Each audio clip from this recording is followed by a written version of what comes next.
ओम नमः चंडिकाय, जिसमें चंडी जी को आवाहन किया गया है, उसके पीछे के रहस्य को समझ लेते हैं। अगर आप देखें तो जो वेदों का ज्ञान कांड है, उपनिषद, और अगर आप उपनिषदों को पढ़ेंगे तो वहाँ पर परब्रह्म की कल्पना की गई है। वही ब्रह्म और आत्मा से संबंध स्थापित किया गया है। उसी का जो ज्ञान है वो देवी चंडी के रूप में आपके समकक्ष प्रस्तुत किया गया है। चलिए हम आपको इसको सरल भाषा में समझाते हैं। दुर्गा सप्तशती, जिसे हम देवी महात्म्य भी कहते हैं, इनके एक प्रसिद्ध भाष्यकार हुए भास्कर आर्य जी। उन्होंने अपनी गुप्तवती में लिखा है, इसका आवाहन मंत्र भाष्य किया है और वहाँ पर बताया गया है कि देवी चंडी सर्वोच्च परब्रह्म का ही रूप है। वो सब कुछ अपने अंदर समाई हुई है, संपूर्ण है। वो एक तरह से अल्टीमेट कॉन्शियसनेस है जो अपने आप को 3 अवयवों में दर्शाती है। साधारण अवयव से 3 विकृतियां निकलती है, उन्हें ही महाकाली, महालक्ष्मी और महासरस्वती माता कहते हैं। और अगर आप उपनिषदों को देखें तो वहाँ पर भी परब्रह्म को 3 भागों में विभाजित किया गया है, एक इच्छा, दूसरा ज्ञान और तीसरा क्रिया।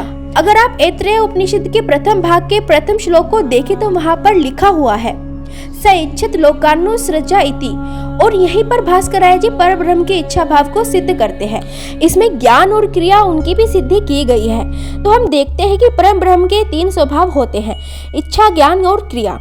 इन्हीं से सृष्टि का निर्माण होता है और इस ज्ञान को शाक्त दर्शन में देवी चंडी से महाकाली, महालक्ष्मी और महासरस्वती माँ के जन्म को दिखाया गया है। और दोस्तों, जो हमने एंग, हिंग, क्लिंग, इन 3 बीज मंत्रों को देखा था, उनके पीछे के रहस्य को समझते हैं। तो दोस्तों, इतना सब समझने के बाद हम बीज मंत्रों को समझने के योग्य हो गए हैं। एंग, हिंग, क्लिंग, इन 3 मंत्रों को पढ़ा था, अब इनके अर्थ को समझेंगे। अब दोस्तों, जब हम बीज मंत्रों को समझने जा रहे हैं तो आपके मन में एक प्रश्न आ सकता है कि बीज मंत्र क्या होता है, क्या इसका अर्थ होता है, मंत्र के साथ बीज शब्द क्यों लगाया गया है। तो आप अगर हिंदू दर्शन को देखें तो वहाँ बीज शब्द का अर्थ होता है कारण। बीज वो चीज है जिससे कोई कार्य उत्पन्न होता है। बड़ा सा पेड़ एक बीज से उत्पन्न होता है। तो बीज क्या होता है? एक कार्य का कारण होता है। इसे हम प्रारंभिक कारण कह सकते हैं। जब बीज मंत्र की बात होती है, यानी कि उसके प्रारंभिक कारण की ध्वनि की बात हो रही है, जिसमें एक विशिष्ट कंपन होता है, जिसमें शक्तियाँ होती हैं। कोई नई चीज उपजाने की वो पूरी शक्तियाँ कॉन्सेंट्रेटिंग फॉर्म में होती है, क्योंकि वे मैन्युफैक्चर नहीं हुई है, वो अनफैक्चर फॉर्म में है, एक्सटेंड आइडिया के फॉर्म में उस बीज मंत्र में निहित रहती है। यानी एक शब्दांश होता है बीज, जो एक मंत्र का पार्ट होता है। तो कह सकते हैं कि बीज मंत्र किसी मंत्र का आवश्यक घटक है, जिसके अंदर सारी शक्तियां, सारे के सारे कंपन उपस्थित रहते हैं। इसलिए ओम को, यानी ओमकार की ध्वनि को महाबीज मंत्र कहा गया है। ये सबसे बड़ा बीज मंत्र है और पूर्ण ब्रह्म का प्रतिनिधित्व करता है। और जो पूर्ण ब्रह्म है उसको उपनिषदों में से सत चित आनंद कहा गया है। तो जब पूर्ण ब्रह्म सच्चित आनंद है तो देवी चंडी भी सच्चित आनंद होंगी। तो जो ये 3 घटक है, 3 गुण है, सच्चित आनंद। तो मैंने जो पहले 3 बीज मंत्रों की बात कही थी, एंग, हिंग और क्लिंग, तो 3 घटकों की जो मैंने वो बात कही, सच्चित आनंद, तो ये तीनों घटकों के बीज मंत्र हैं। एंग सत का, हिंग चित का और क्लिंग आनंद का जो बीज मंत्र है वो देवी चंडी के सच्चित आनंद स्वरूप को दर्शाते हैं। तो जो ये 3 बीज मंत्र है वो 3 देवताओं के नहीं है। जैसे सत चित आनंद 3 देवताओं के गुण नहीं है, ये एक ही परब्रह्म के गुण हैं। इसलिए 3 मंत्र हैं। ये देवी चंडी के सच्चित आनंद स्वरूप को इवोक करते हैं, इसलिए इनका बहुत ज्यादा महत्व है। क्योंकि यहाँ पर आप सीधे सीधे परब्रह्म की ओर जा रहे हैं, उस अव्यक्त फॉर्म की ओर जा रहे हैं जिससे सब कुछ उत्पन्न हुआ है। देवी चंडी से ही देवी काली, महालक्ष्मी और महासरस्वती माँ का उदय हुआ है।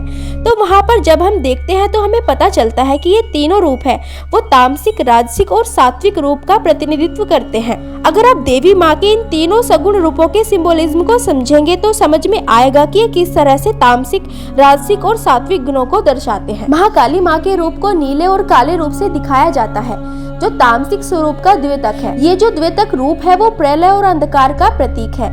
इसी प्रकार से जब आप रजगुण को देखते हैं तो रजगुण एक्टिविटी का प्रतीक है। ये सब कुछ एक्टिवेट करता है और गतिमान रहता है, इसलिए महालक्ष्मी जी को लाल रंग से दिखाया जाता है। और इसी प्रकार से जब आप सतगुण की बात करते हैं तो वो प्रकाशमयी होता है और हल्का होता है, इसलिए महासरस्वती माँ को सफेद रंग से दिखाया जाता है। तो दोस्तों, इस वीडियो के माध्यम से हमने ना सिर्फ दुर्गा सप्तशती के विषय में जाना, जिसको देवी महात्म्य भी कहते हैं, बल्कि हमने शाक्त दर्शन के विषय में डिटेल में जाना, जिसमें उसके मूल विचारों को भी समझा है। दुर्गा सप्तशती केवल कथाओं का ही संग्रह नहीं है, बल्कि उसमें वेदों और उपनिषदों के भी गूढ़ ज्ञान छिपे हैं। साथियों, मैं आशा करती हूँ कि इस वीडियो के माध्यम से आपको बहुत कुछ जानने को मिला होगा। दोस्तों, इस वीडियो से आपको अगर कुछ ज्ञान अर्जित हुआ है तो वीडियो को लाइक जरूर करें और अपने परिवारजनों में शेयर करें और हमारे चैनल को सब्सक्राइब करना ना भूलें। सब्सक्राइब करने से हमारी वीडियो और लोगों तक भी पहुंचती है और हमें प्रोत्साहन मिलता है।